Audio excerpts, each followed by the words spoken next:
తాజ్మహల్ నిర్మాణానికి రాళ్ళెత్తిన కూలీలు ఎవరంటే చెప్పలేకపోవచ్చు. కానీ అమరావతి నిర్మాణానికి భూములు ఇచ్చిన వాళ్ళు ఎవరంటే చాలామందిని చూపించగలం. అలాంటి వారిలో తుళ్ళూరు ప్రజలు కూడా ఉన్నారు. అంటే ఒకటి కాదు, రెండు కాదు, లాఠీ దెబ్బలు తిన్నారు, రోడ్లపైన కూర్చున్నారు, కేసులు పెట్టించుకున్నారు. అలా అనేక రూపాయలు ఇబ్బందులు పడ్డారు. కేవలం వాళ్ళ ఆకాంక్ష అంతా అమరావతి నిర్మాణం జరగాలి, ఈ ఆంధ్రప్రదేశ్ రాష్ట్ర ప్రజలకు మేలు జరగాలని. అంటే కేవలం ఒక గ్రామానికి కాదు, 29 గ్రామాలు, దాదాపు 1631 రోజుల పాటు నిర్విరామంగా అనేక ఇబ్బందులు పడి దీక్ష చేశారు. ఇప్పుడు అదే అమరావతి నిర్మాణానికి పునర్నిర్మాణం జరగబోతుంది. ప్రధాని చేతుల మీదుగా మే 2న మరోసారి ఒక శుభసూచకం జరగబోతుంది. ఇక్కడ తొళ్ళూరు ప్రజలు ఉన్నారు. వాళ్ళని అడిగి ఆ రోజు గాథల నుంచి ఇప్పుడున్న ఒక విజయగాథలా భావిస్తున్న ఇప్పటి వరకు అనేక అంశాలు తెలుసుకుందాం. అమ్మ చెప్పండి, ఈరోజు ప్రధాని చేతుల మీదుగా నిర్మాణం కోసం జరుగుతుంది, ఏమనిపిస్తుంది? గతంలో వారు వచ్చి వారి చేతుల మీదుగా శంకుస్థాపన జరిపినప్పుడు అక్కడ ఎంతో పవిత్రమైనటువంటి మట్టిని నీటిని ఇక్కడికి తీసుకురావడం జరిగింది. ఏంటి ఇలా ఇచ్చి వెళ్ళారు అనే ఒక మీమాంసలో అయితే పడ్డాము. కానీ తర్వాత తెలిసింది ఆ పవిత్రమైనటువంటి మట్టి నీరే ఈరోజు అమరావతి కాపాడుకోవడానికి కారణమైందని చెప్పి అదే భావిస్తున్నాము. అలాగే మేము కూడా ఈ 1631 రోజులుగా ఎన్నో కష్టాలు పడి పోలీసులు లాఠీ దెబ్బలే చూసాము, మా మీద అన్యాయంగా అక్రమంగా బనాయించినటువంటి కేసులనే చూసాము. ఇప్పటికీ కూడా కోర్టుల చుట్టూ తిరుగుతున్నటువంటి పరిస్థితి. మరి మా బిడ్డల భవిష్యత్ ఏమైపోతుందన్న ఆందోళనలో ఎట్లయినా సరే ఈ ప్రభుత్వాన్ని వదిలించేసుకొని మళ్ళీ ఒక కొత్త ప్రభుత్వాన్ని ఎన్నుకొని దాని ద్వారా అమరావతిని మనం కాపాడుకోవాలి అనే సంకల్పంతో మేము అన్ని రోజులుగా వెనకడుగు వేయకుండా దీక్షను చేపట్టడం జరిగింది. అలాగే రాష్ట్ర ప్రజల సహకారంతో కూటమి ప్రభుత్వం ఎన్నుకోగలిగాము. కూటమి ప్రభుత్వం అధికారంలోకి వచ్చిన తర్వాత మళ్ళీ మాకు జంగిల్ క్లీన్ చేసి మా యొక్క వార్షిక కోళ్లను మాకు అందించారు. అలాగే ఎన్నో హామీలు ఇచ్చారు. వాళ్ళు కూడా టెండర్లకు పిలుస్తున్నారు. దీని నేపథ్యంలోనే ఈరోజు అంటే రేపు ఎల్లుండి 2వ తారీఖున ప్రధానమంత్రి వర్యులు శ్రీ నరేంద్ర మోడీ గారి చేతుల మీదుగా అమరావతి పునర్నిర్మాణ శంకుస్థాపన మహోత్సవం జరగనున్నది. కాబట్టి ఏ ఆశయంతో అయితే ఉన్నామో మళ్ళీ అదే ఆశతోటి వారు ఏదైనా హామీ ఇస్తారని చెప్పి మేమంతా ఎదురు చూడడం జరుగుతుంది. ఎందుకంటే ఇప్పటికీ వారి కొన్ని నిధులు ఇక్కడ కేటాయించడం జరిగింది అమరావతి నిర్మాణానికి. అలాగే స్టీల్ ప్లాంట్ ఎక్కడికి అంటే ప్రైవేటీకరణకి వెళ్లకుండా ఇక్కడే ఉండేలాగా చేశారు, నిలబెట్టారు. అలాగే వారి ఇప్పుడు మేము కూడా కోరుకునేది ఒకటే, పార్లమెంటులో ఈ అమరావతి అంటే ప్రభుత్వాలు ఎప్పుడైనా మారొచ్చు, నెక్స్ట్ గవర్నమెంట్ ఏదో వస్తుందో తెలియదు. ఆ గవర్నమెంట్ రాగానే వాళ్ళ యొక్క ఆలోచనలకు తగ్గ నిర్ణయాలు తీసుకోకుండా కొనసాగించే విధంగా అంటే గత ప్రభుత్వం తీసుకున్న నిర్ణయాలు కొనసాగించే విధంగా ఈ అమరావతిని ఎవరు అంగుళం కూడా కదిలించే వీలు లేకుండా పార్లమెంట్లో ఒక చట్టభద్రత తీసుకొచ్చి మాకు మేలు చేయాలని చెప్పి మేమంతా కోరుకుంటున్నాం.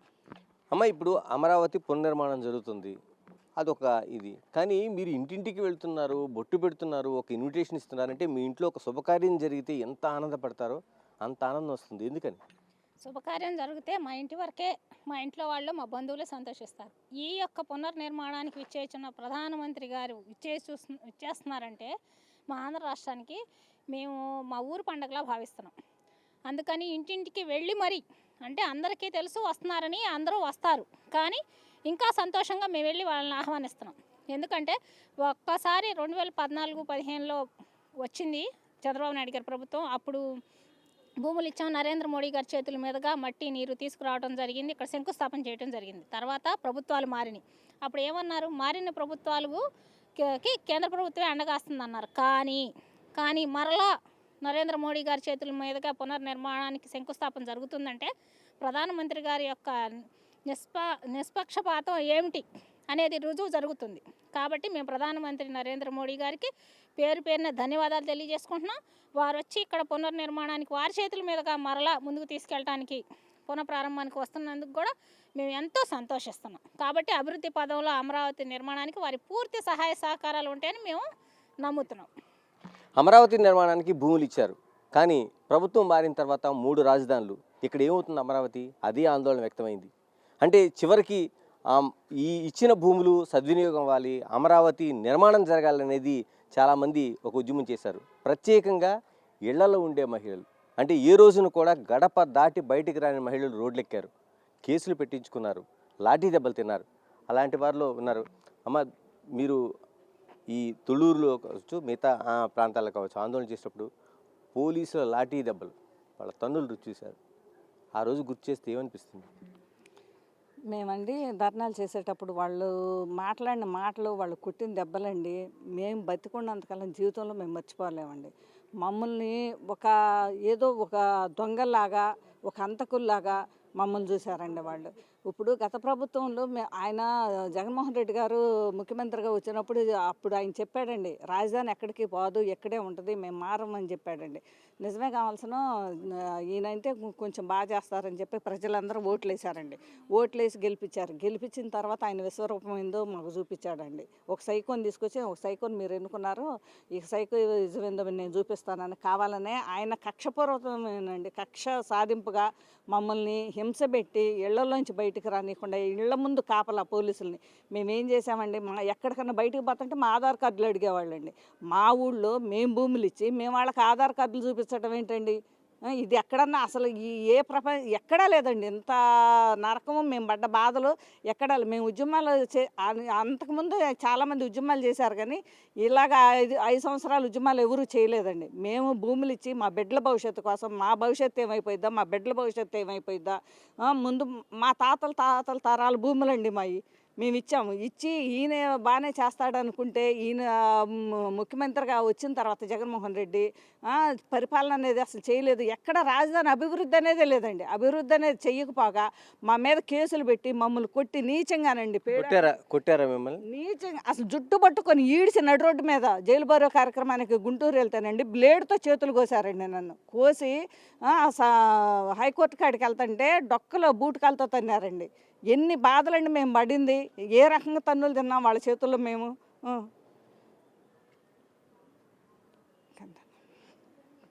మీరు చూస్తుంటేనే ఆ రోజు గుర్తు చేసుకుంటే కళ్ళలో కన్నీళ్ళు వస్తున్నాయి. అంటే మీ భూములు ఇచ్చి ఒక రాష్ట్ర అభివృద్ధికి ఇచ్చిన తర్వాత ఇంత బాధ ఎవరికి వచ్చి ఉండదేమో. మేము భూములు ఇచ్చాం కానీ ఎంత నరకం అసలు పడతామని ఆ రోజు తెలిస్తే అసలు ఎవరు ఇవ్వరండి. మేము ముందు వచ్చిన ప్రభుత్వం ఇలా చేస్తుంది, ఇలా నరకం పడాలని తెలిస్తే మట్టుకి ఎవరు భూములు ఇవ్వరు. ఒక ఆడాళ్ళని కూడా చూడలేదండి. పోయినసారి ఎమ్మెల్యేగా ఉండవల్లి శ్రీదేవి కూడా మా బాధలు చెప్పుకోవటానికి పోతే ఆమె కూడా ఒక లేడీ అని కూడా మమ్మల్ని ఆడాళ్ళు పాపమని కొంచెం కనికరం కూడా లేదండి. ఆమె ఇష్టం వచ్చినట్టు ఆమె మాట్లాడింది, ఆమె ఇష్టం వచ్చినట్టు ఆమె కేసులు పెట్టించింది మా మీద. ఇవాళ మాకు కూటమి ప్రభుత్వం వచ్చిన తర్వాత మేము ప్రశాంతంగా కంటి నిండా నిద్రపోతున్నామండి. మా గుడ్ల మీద చేసుకుని మా బిడ్డలకు మేము ఉన్నామని భరోసా. అసలు అప్పుడైతేనండి బిడ్డలు ఎవరో, తల్లులు ఎవరో, తండ్రులు ఎవరో కూడా తెలిసే పరిస్థితుల్లో లేదండి. మేము శిబిరాల్లో కూర్చుంటే మా పిల్లలు ఎక్కడో కనీసం మా మీద కేసులు పెట్టి మమ్మల్ని కొడుతుంటే ఎందుకు కొడుతున్నారు మా వాళ్ళని అడగటానికి వస్తే మా పిల్లల మీద కేసులండి. కనీసం మా పిల్లలు ఎక్కడికి బయటకు వెళ్ళటానికి కూడా అవకాశం లేకుండా చేశారండి. అప్పుడు అయాళ్ళ రోజున మేము ఎవరికి చెప్పుకోవాలి మా బాధ, కనీసం ఎవరికి చెప్పుకోలేక మాలో మేము నరకం అనగత శిబిరాల్లోంచి ఇంటికి వెళితే కనీసం ప్లేట్లో భోజనం పెట్టుకుంటే తినలేని పరిస్థితి అండి మాది. మేము చెప్పుకోలేని వర్ణాతీతం బాధలన్నీ పడ్డామండి మేము. ఇప్పుడు ప్రశాంతంగా ఉంది మా బతుకులు.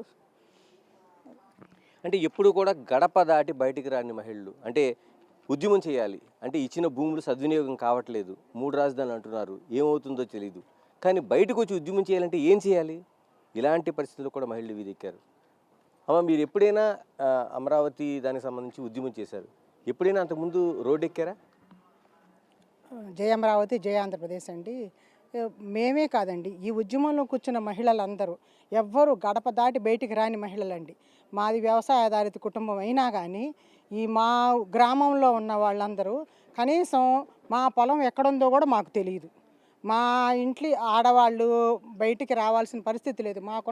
మేమందరం చిన్న సన్నకారు రైతులం అయినా కానీ మా వాళ్ళు వ్యవసాయానికి, మా నాన్న మా వారు వీళ్ళందరూ వ్యవసాయానికి వాళ్ళే వెళ్ళేవాళ్ళు, కానీ మేము ఎప్పుడు ఏనాడు బయటికి రాలేదు. కానీ ఏనాడైతే ఈ ప్రభుత్వం 3 రాజధానుల నిర్ణయం తీసుకుందో ఆ రోజు మాకు కూడా ఒక సంకల్పం వచ్చింది. మా భర్తలు, మా తాతలు, మా తండ్రులు వీళ్ళందరూ కష్టపడి మేము సంపాదించుకొని తినక కలో గంజో చేసి కాయ కష్టం చేసి సంపాదించి కూడబెట్టుకున్న భూములు వీళ్ళకిలాగా అక్కడ ఇక్కడ ఆ భూములు ఈ భూములు కబ్జా చేసిన భూములు కాదు. మేము కష్టపడి సంపాదించుకున్న భూములు. రాజధాని కడతానంటే ఆ రోజు మేము భూములు ఇచ్చాం, రాష్ట్రం కోసం భూములు ఇచ్చాం. మా ఒక్క స్వప్రయోజనాల కోసం భూములు ఇవ్వలేదు, రాష్ట్రానికి భూములు ఇచ్చాం. ఉపయోగపడతాం, మేము అభివృద్ధిలో భాగస్వాములు అవుతాం, ఎప్పటికీ నిరంతరం మీరు చేసిన త్యాగం నిలబడిద్ది అని చెప్పేసి ఆ రోజు చెప్తేనే మేము భూములు ఇచ్చాం. ఆ భూములు ఇచ్చిన ఇట్లా ఇస్తే మీకు ఇలా ఉపయోగపడుతుందని చెప్పిన దానికే మేము భూములు ఇచ్చాం. ఇలా చేశాడు ఈ ముఖ్యమంత్రి అని మేము ఆ రోజు ఎన్నో శిబిరాల్లో కూర్చున్నప్పుడు మేము ఒకటే జగన్మోహన్ రెడ్డిని పల్లెత్తి ఒక మాట అనలేదు. అహింసాయుతంగా మేము చేసాం. కూర్చొని మేము ఒకటే చెప్పాము జగన్మోహన్ రెడ్డి గారికి, మీరు తీసుకున్న నిర్ణయం తప్పు నిర్ణయం అండి. అభివృద్ధి చేయండి, రాష్ట్రాన్ని అభివృద్ధి ఫలాలు రాష్ట్రం అంతా చేయండి. పరిపాలన వికేంద్రీకరణ చేయటం వల్ల రాష్ట్రం అభివృద్ధి చెందదండి. ఏమీ తెలియని చదువుకోని వాళ్ళు కూడా, కనీసం మా రైతు కుటుంబాల్లో చాలామంది చదువుకోని వాళ్ళు అందరం బయటికి రాలేదు, మేము చదువుకోలేదు, మాకేమీ తెలియదు.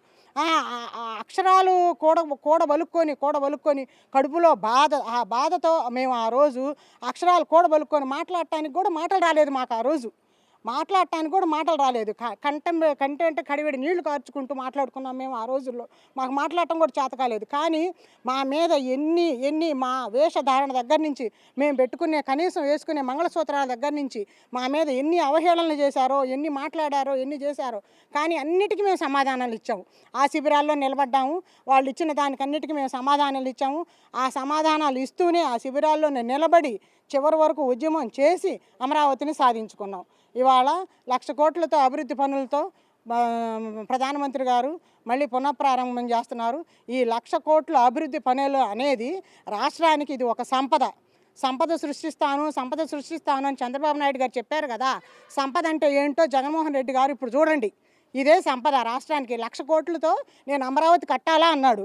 ఆ 1,00,000 కోట్లతో అభివృద్ధి పనులతో ఇవాళ శంకుస్థాపన చేసి మీ మొహాను కొట్టినట్టుగా ఈ 1,00,000 కోట్ల అభివృద్ధితో రాష్ట్రం అభివృద్ధి చెందింది, అమరావతి అభివృద్ధి చెందింది. రాష్ట్ర ప్రజలు కూడా అభివృద్ధిలో భాగస్వాములు అయ్యి రాష్ట్రాన్ని ముందుకు తీసుకెళ్తారని చెప్పి కూటమి ప్రభుత్వాన్ని కోరుకుంటున్నాం. అంటే ఆ రోజు ఉద్యమం జరిగేటప్పుడు మీ వెనక ఉండి ఎవరో నడిపిస్తున్నారు, ఏదో పార్టీ నడిపిస్తున్నారు, కానీ తొలి అడుగు వేసిన మీలాంటి వాళ్ళు చాలామంది ఉన్నారు. ఎలా బయటకు వచ్చారు అసలు ఆ రోజు? జయమరావతి బిల్డ్ అమరావతి అండి.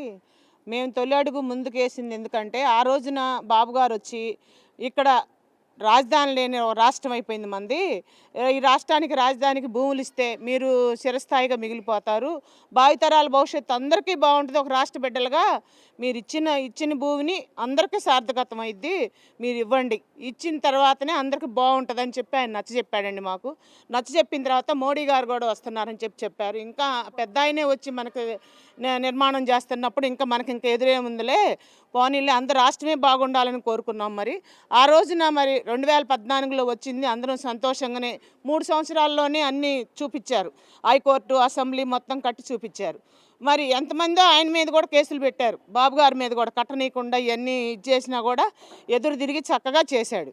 చేసిన దాన్ని వచ్చి ఆయన మోడీ గారు వచ్చి శంకుస్థాపన చేసిన నాడు కూడా చక్కగా మట్టి నీరు తీసుకొచ్చినా కూడా ఆ నీరు ఆ మట్టే మాకు ఇవాళ ఒక సంకల్ప బలం లాగా మళ్ళీ శంకుస్థాపనకి ఇదయింది. కానీ 2019లో వచ్చి ఏం చేశాడండి, ప్రజల్ని అన్యాయం చేశాడు. 1,00,000 కోట్లు పెట్టి రాజధాని కట్టాలా అన్నాడు. 1,00,000 కోట్లు మీరు దోసుకోవడానికి అయితే కావాలి కదండి. మరి మీ ఇద్దరు బిడ్డలు బతకడం కోసం 1,00,000 కోట్లు దోసుకున్నారు. మరి ప్రజలు ఒక రాష్ట్ర బిడ్డలు మొత్తం బతకాలంటే 1,00,000 కోట్లు కావాలి కదా. మేము అడిగింది ఏమీ లేదు, ఒక రాష్ట్రానికి అభివృద్ధి చూపించండి. మేమిచ్చింది మా పిల్లలతో పాటు వాళ్ళ పిల్లలు కూడా బతకాలి, అందరూ రాష్ట్రంలో బాగుండాలనే కోరుకున్నాం. కానీ మరి అసెంబ్లీకి వెళ్తుంటే కొట్టారు, దుర్గాదేవి గుడికి వెళ్తుంటే కొట్టారు, గవర్నర్ గారు సంతకం పెట్టారని నేను బయటకు వచ్చినందుకు నా మీద కేసు పెట్టారు. మరి ఉండవల్లి శ్రీదేవి గారు కనపడలేదని వెళ్ళినందుకు ఉండవల్లి శ్రీదేవి మా మీద కేసు పెట్టింది. మరి నాకు 60 సంవత్సరాలండి. మరి నేను 5 సంవత్సరాలు కూడా నేను ప్రతిరోజు నేను ధర్నాకి వెళ్ళాను, ఏ టైంలో ఎక్కడికి వెళ్ళాలన్నా కూడా వెళ్ళాను. 2 సంవత్సరాలన్నర నా భర్త కూడా నా ఆయన కిడితే నడిచాడు. ఈ మాటలు విని ఇది రాదు అని చెప్పి మా ఆయన మనస్తాపడి చచ్చిపోయాడండి మందు దాగి.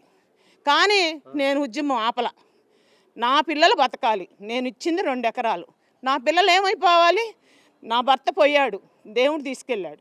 కానీ ఇట్లాంటి దుర్మార్గుడు వచ్చినాకనే జనము 200 మంది పైగా ఆత్మహత్య చేసుకున్నాడండి.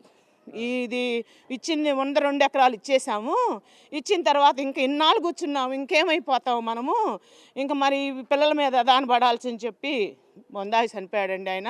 కానీ నేను ఆ రోజు నుంచి కూడా నేను ఉద్యమం ఆపలేదు, ఉద్యమానికి వచ్చాను. నా పిల్లలు ఎలా బతకాలని చెప్పి నేను ఆలోచించుకొని డైలీ ఉద్యమానికి వచ్చాను. పాదయాత్రకి 45 రోజులు నా భర్త నా వెనకీడితే నడిచాడు. మేము ఒక్కరోజు కూడా ఇంటికి రాలేదు. 45 రోజులు చేసే ఇంటికి వచ్చాం. మళ్ళీ ఇటు వెళ్ళాం. 40 రోజులు నడిచాను. కానీ నేను ఎప్పుడు కూడా బాధపడలేదు నా భర్త పోయాడు అని. కానీ రాష్ట్ర భవిష్యత్తు బాగుండాలి, నా పిల్లలతో పాటు వాళ్ళు బాగుండాలని 2 ఎకరాల కోసం మేము ఇచ్చి గవర్నమెంట్కి ఇచ్చామని ఇంత సన్నాసోడు వస్తాడని మేము ఎప్పుడు బాధపడలేదండి. మేము ఈ గ్రామాల వాళ్ళం 29 గ్రామాల్లో మేము ఎప్పుడు కూడా ఇబ్బందుల పాల్పోయింది లేదు. మాకు అంతా బాగానే ఉంది. కానీ బాబుగారు వచ్చి అడగంగానే ఇచ్చేసాం. దేనికి ఇచ్చాము? ఒక రాష్ట్ర భవిష్యత్తు కోసమే ఇచ్చాము. కానీ మమ్మల్ని ఎంత విధ్వంసం చేశారో, మమ్మల్ని సర్వనాశనం చేసి మమ్మల్ని కొట్టి మేము కట్టుకునే గుడ్డలతో సహా ఎంచారండి మమ్మల్ని. కూటమి ప్రభుత్వం వచ్చిన తర్వాత మరి వాళ్ళు మాకు అభివృద్ధి చేయడానికే వచ్చాడండి. ఇప్పుడు కేసులు ఏమైనా ఉన్నాయి, ఇప్పుడు ఇంకా కొనసాగుతున్నాయి కేసులు? బాబు గారు వచ్చిన తర్వాత అంతా 2 నెలల కింద తీసేశారండి మాకు. మరి ఆయనకి ధన్యవాదాలు చెప్పాలండి బాబు గారికి. నేను అడిగాను, ఇక్కడ సిఆర్డి ఆఫీసు కొత్తగా నిర్మాణం చేయబోతుంటే నా మీద 4 కేసులు ఉన్నాయండి, నేనేం తిరగలుగుతానంటే అమ్మ 2 నెలలు ఓపిక బట్టి తీసేస్తామని చెప్పాడు. కానీ అదే మాట ప్రకారంగా నేను ఏనాడు కూడా బాధపడకుండా కోర్టుకు వెళ్ళేదానండి రోజు. కానీ ఈ కూటమి ప్రభుత్వానికి నమస్కారాలండి. మోడీ గారు చక్కగా పరిపాలన చేయాలి, మా రాష్ట్రం బాగుండాలి, మా రాష్ట్ర పిల్లలు బాగుండాలి, మాతో పాటు అందరూ 29 గ్రామాలతో రాష్ట్రం మొత్తం కూడా అభివృద్ధి చెందాలని కోరుకుంటున్నాం. జై అమరావతి. అంటే ప్రతి పురుషుడి విజయం వెనక ఆడవాళ్ళు ఉంటారంటారు, కానీ ఈ అమరావతి ఉద్యమంలో స్త్రీ పురుషులు ఇద్దరు కలిసి ప్రయాణం చేశారు. ఇప్పుడు ఈ రోజున మీ కళ సాకారం అవుతుంది, పునర్నిర్మాణానికి ప్రధాని శంకుస్థాపన చేయబోతున్నారు. ఏమనిపిస్తుంది? ఎంత ఆనందంగా ఉంది? జై అమరావతి, జై ఆంధ్రప్రదేశ్ ఉంది. చాలా సంతోషంగా ఉందండి. ఎప్పుడైతే 2014 నుంచి 2019 దాకా ఇక్కడ ఎన్ని కేసులు పెట్టినా సరే ప్రత్యర్థి పార్టీ వారు మరి అవన్నీ అధిగమించి మరి గ్రీన్ఫీల్డ్ రాజధాని అని చెప్పి గ్రీన్ఫీల్డ్లో కూడా కేసులు వేసిన తర్వాత అవన్నీ విజయం సాధించిన తర్వాత పనులన్నీ మొదలుపెట్టి ఇక్కడ అమరావతి నిర్మాణం ఎప్పుడైతే సాగుతుందో మేము చాలా సంతోషించామండి. మాతో పాటు రాష్ట్ర ప్రజలందరూ కూడా బాగుంటారని చెప్పి.